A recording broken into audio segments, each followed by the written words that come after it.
Yep.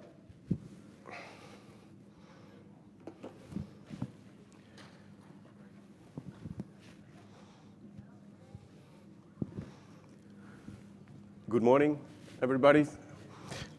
Good morning, Houston. Good morning to the people watching online. And thank you for still being here on the third day of the Augmented Enterprise Summit here in Houston. I'd also like to thank the organization, Brain Exchange, for doing a great job. And of course, also for the Westin Galleria Hotel for making us feel at home. So here we go, people. My name is Ivo Klare. I work for KLM Ground Services at Amsterdam Airport. I've been doing that quite a while, for more than 25 years, so I'd like to say that I know a bit about the KLM ground processes here. Lately I've become involved in XR. It's an exciting journey and I'd like to share that with you. So first of all, I will share a bit of the XR landscape at KLM, but especially at Ground Services. Then we'll look into an interesting case with an airplane of the future, which is quite unique, that we are looking at an airplane that we don't even have yet. I will share some of the spin-off of this case with you, because it also gave us a lot of new stuff for XR in the current world. And finally, some added value, of course, for KLM Ground Services, and some tips and tricks for your organization. So I as a hobby, make a bit of videos and a bit of voiceover. So I'm going to show you a 2-minute video about ground services. And why am I doing that? If you want to implement XR into your organization, you need to get to know the organization, right? So just a short movie to see for you what it's all about. 100 years of KLM. We are KLM Ground Services.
Together, we take care of the perfect turnaround, the perfect shift,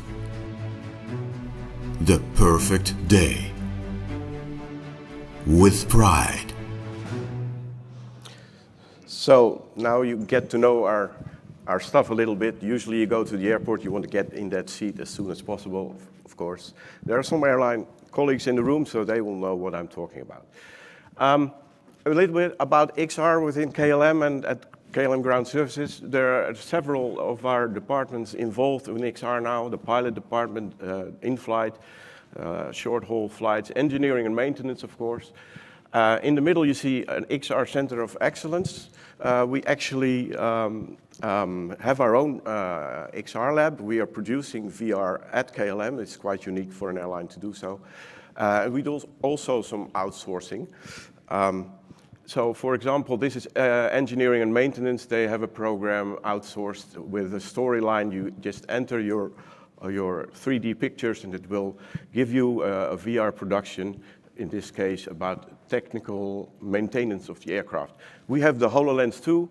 A lot of you know what I'm talking about. It's real beautiful stuff. You can put the engines up in the air, and with the students, you can study it yourself. We save a lot of time. Of course, we can train risky situations. We will actually do that and show them the outcome, like an airplane going on its nose when you do something wrong. Well, ladies and gentlemen, I would not be here if not for the space shuttle. This is actually a picture of the one right here in Houston. I've been a fan of the space shuttle since I was this small. During COVID, I got myself these glasses just at home as a private person. I was amazed, and one of the first programs I downloaded was something about the space shuttle. So I can actually fly it now, and you never know, it might be useful someday. Then during a webinar online, we're all working from home, right, during COVID, I saw this webinar about this plane of the future. We have, as KLM, a unique collaboration with the University of Delft, and I thought, why not put this plane on the ground, on the airport of Amsterdam, so we can see what it's doing for ground services. It's quite a unique model, as you can see. So we are cooperating with the Technical University of Delft. It's great to work with young people, you know, and we're doing that on several fields, but also on the Flying V. And why did we do that, actually? Well, it started out of the thought of sustainability. This aircraft of the future is 20% more fuel efficient, but it's also the road to this new aircraft that teaches us a lot. Well, a little bit about the aircraft. You all have seen an aircraft probably, so this is quite something different, right? So what we did is put this Flying V on the platform in Amsterdam, and we invited operational staff to put the glasses on and look at it. They never saw it before, and some had never had these glasses on yet. And I've written, I think, a report of 28 pages. They came up with so many stuff when you see it in VR, right? One unique thing you can do, you can actually look into the future. The future isn't here yet, but in virtual reality, it's right here. Also, we could see some of the consequences this airplane would have for us. And I have this report of 28 pages, but I'll share just a little bit about that. But it's much higher on its wheels. The roof is actually not so much higher, but the belly is. It's 4 meters high. And we as ground services, we have to put all kinds of stuff in there when we can't reach it now. Of course, you can get equipment for it, but we have some, and sometimes it's just not high enough. And the guys from de-icing, they said, come on, this is one giant wing, and the icers have to de-ice the wings. So basically, they have to de-ice the whole top of this aircraft because the engines are on the back. So that's not a simple thing. One important thing to realize at this moment, this is not a standard aircraft. Well, would you say, okay, you buy some higher equipment, right? And you can reach it. But we want standardization because you're flying all over the world, and you can't put this special equipment all over the world in Montevideo or in Paris and at one gate, and then you get a gate change, and then you can't reach your aircraft. So that's not a simple thing, but it's very good to discuss it. We have the honor of this project is being nominated for the KLM Innovation Award. They're voting for it right this week, and of course I hope we're going to win. But we made a small movie for that. And again, a small video might say more, but it's about the Flying V and what it can do now for our XR. So you want to try ground handling of future aircrafts, prepare for weather conditions and danger, new ground handling scenarios, train your staff. But there is no plane, There is no ground equipment. There is no danger. And the weather is fine. Here's the answer.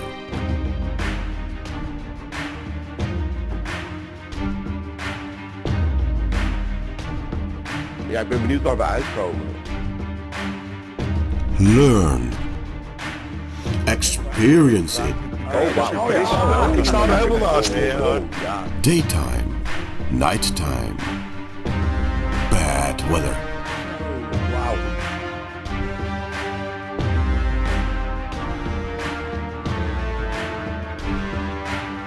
Train your skills. Immediate feedback. Immerse yourself. And then there's the wow effect.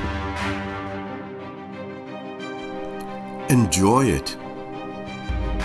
The future is here today. Oh, mooi zeg. Dit is echt mooi. Vote for XR, virtual reality, from flying V to ground handling simulation. So, what happened after the Flying V?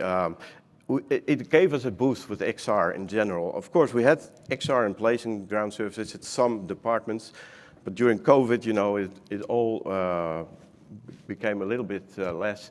But this project boosted it again, and we actually developed a lot of ground equipment for the Flying V in XR, so we have them now all in 3D models, and as you know, once you've got it, you can use it for future production, so that's great. It also made us look at things in a different way.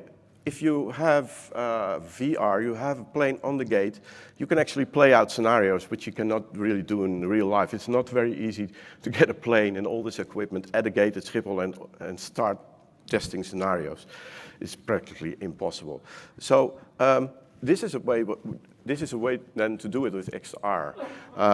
Also, you can test dangerous and hazardous situations, of course, and weather conditions. And we could even replay incidents that happen on the platform. Haven't done it yet, but there's a lot of potential there. And we were talking about this plane of the future in the distant future, but then I thought, well, we're going to get an airplane next summer, 24. It's the Airbus 321. We don't have it yet. So why not put it in VR already now? And we can already see where to park our equipment, and we are thinking about fueling from the other side, as we usually do, stuff like that. So actually from far future to near future. And to me, it's quite unique. We haven't thought of it that way before yet. And then we had, for example, for the Flying V, we made the de-icer equipment into XR. And as you can see, as a de-icer, you're sitting there all alone in this cabin. It's a one-man operation. You have to steer the truck. You have to de-ice the aircraft. It's hand-eye coordination, all that stuff. It's very high up. So with VR, we noticed we have now a prototype, and you can already quite quickly see if somebody is suitable for the job.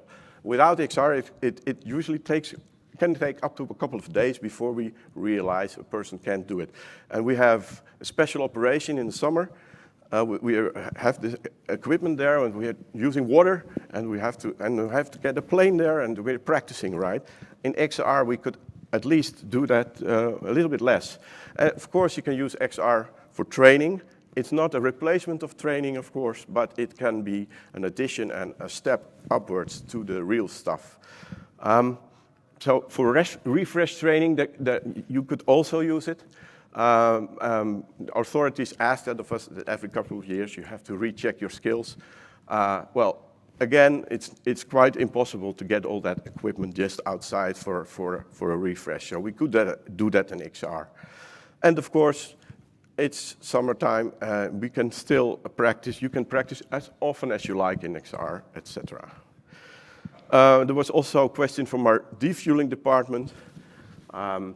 Actually, defueling doesn't take place that often, taking the kerosene out of the aircraft, but it does happen, and you have to be ready for that. So you can train that as often as you like. So our de-icing manager is very happy. He's going for it, and we're going to build this next year.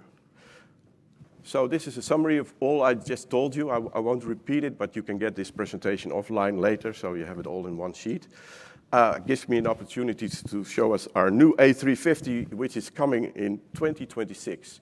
We can also use that in XR. Now we come to the tricks and tips, ladies and gentlemen. And yeah, I'm on schedule here, that's good. This poster was on my wall when I was a teenager, and it's amazing because you see this old aircraft, but at that time it was top of the bill. This was changed. And one thing I've learned, it's no surprise to you, I'm sure, but XR is change. And ladies and gentlemen, it's not just change, it's change management. You better brush up your change management skills. I have found out myself. It's not easy for them, for your colleagues to accept. Some are very enthusiastic, but don't think they open the door and say, hey, there you are, Ivo, get these glasses in. Sometimes it happens, but not all the time. XR is also pioneering. I'm now in this conference for a couple of days. I'm very happy I'm hearing the same stuff. I feel less alone now, but everything is changing so rapidly. I thought I was into XR, and then AI came along, and now they're already mixed. There is XR with AI in it. So it's going so rapidly. And they're also, when do you use what? HoloLens, or you have all these things, and when VR, or when AR, all that stuff. And just hear all these names, you know. I think I'm up to speed by now, but one message, if you go to the coffee machine here at KLM Airport, we look over the tarmac, it's great, and I ask, do you know this stuff? No, they don't know that. They will know VR and the glasses somewhat. So it's not just change management, it's about the people receiving the change. This is the product itself, which is constantly changing every few months now, even I hear, and I agree to that. So realize that. Another thing I've heard from many people here, so it's here too, it's just my experience within KLM from a couple of months, so you can see it's quite similar to all of you.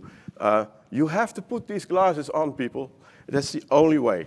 You can look at a YouTube movie, etc., but I still remember the first moment when I put them on, and I have this ceiling of 2.40 meters, but the dome of this Quest, you see this dome which is, I don't know, 20 meters high, and you're in your own room and looking like that. It's such a moment, I don't forget it. So try to get people to put them on. And do it in small steps, people, not just make a complete big XR production with everything in it. Take it slow, and let the people, especially on this platform between these stairs, keep them there for a bit. Let them walk a bit before they take the next step. Because you shouldn't really press it, small steps, and don't force it. Then I've heard the word heroes and champions. I was using the word ambassador. You need ambassadors to spread the word. Well, I didn't know I would say this, but you need more people like me, ladies and gentlemen. You need enthusiastic people. You need to show them the power of VR. So try to get these people who love this, try to get them in. Also, make it visible. You could put this just a piece of glasses, right? You can put them in a drawer somewhere, but I think you should make it visible, like a special studio room or a meeting room with the theme XR. So it doesn't have to be that expensive, so you can make it visible. Next, this is maybe obvious, but you have to get a sponsor. I'm not a CEO, I'm not a manager, I'm a project manager or a business consultant, but my boss is right behind me. So together we're trying to fix this. And so I'd like to say for my boss, he may be watching, thank you, boss. So you need it. You need it. It's not enough, but I'll tell you about that later. Well, we're in Texas, right? This is the oil. We have something in Dutch called the oil stain effect. I'm not sure if it works in English, What we mean is when you have a flat surface and you drop some oil on it, it will go like that. And then further and further. And that's what you need with this. Start small and let it spread. If you start one project, the other manager will hear about it. If you are successful, they will say, hey, I want that too. And they won't say it all at the same time, but slowly this oil stain will go bigger and bigger. So start small. This is the last slide about tips and tricks. We're in Texas, right? So cowboying. I'm very positive about cowboying. I'm in Texas. I've done it myself with XR. It's perfect for cowboying. But there comes a time, and that's why this font is so big, you have to embed it into your organization. We're a big organization, KLM Ground Services, thousands of people with a big staff around it. So make a business policy for XR. When you use it, when don't you use it, for what? It can also help you to get the change done. I'm doing that myself at the moment. It's not easy. It's very difficult, but you have to try. Management decision scheme. It's not that you can just walk up to one management table and say, oh, I've got a nice idea. We're trying to embed it in the organization with a schedule, learning and development, training department. Everybody has to be involved. And we're trying to make it a schedule, that we all know when and who to decide.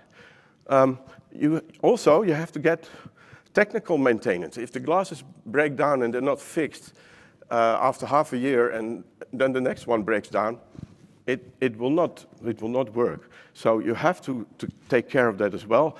And in my opinion, you need key users. We have several departments at Amsterdam Airport, even far away from each other on the airport.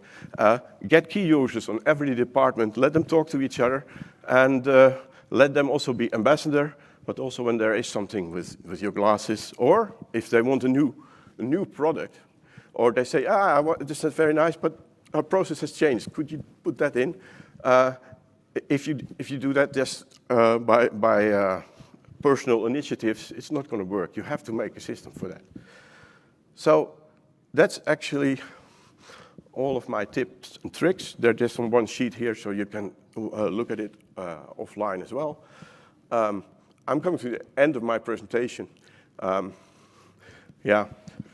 my grandmother was born in 1906, she had a long life. I used to think, wow, she has seen so many changes. Cars, steamliners, airplanes, radio, television, It must have been quite a lot to handle. But personally, I feel at this period where we're all part of, it's also very serious changes going on, and it's not just us that experience it. Even people, everybody's talking about AI, right? Not just us. So it's exciting times, but so I don't know the answer for the future, but I can say I hope to be back and we can discuss it again. I'd like to end with a personal remark. It's not my remark, but it's a very good one. It has nothing to do with content today, but I'm still sharing it with you. Life is about establishing meaningful relationships, people. It's not just here at the summit, but also when you go home to your friends and family. Life is about establishing meaningful relationships. And with that, I come to the end and to the Q&A part. Thank you.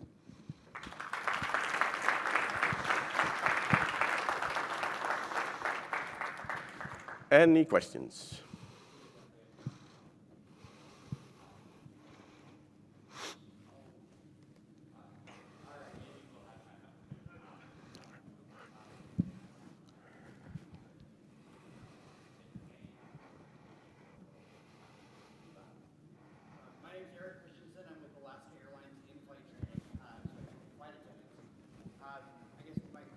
How has KLM worked with both IASA and the FAA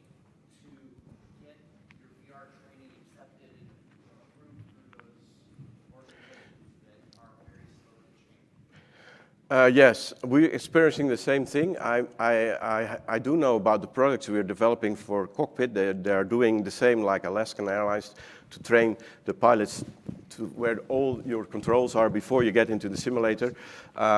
It's hard, we're trying, and in some cases, engineering and maintenance has got approval from one of the Dutch regulation offices to go ahead with it, but we also find it hard. But if you want to know more about in-flight, after this meeting, we can see and get you into contact with our people there and how they handled it. Yeah. We got one more right here.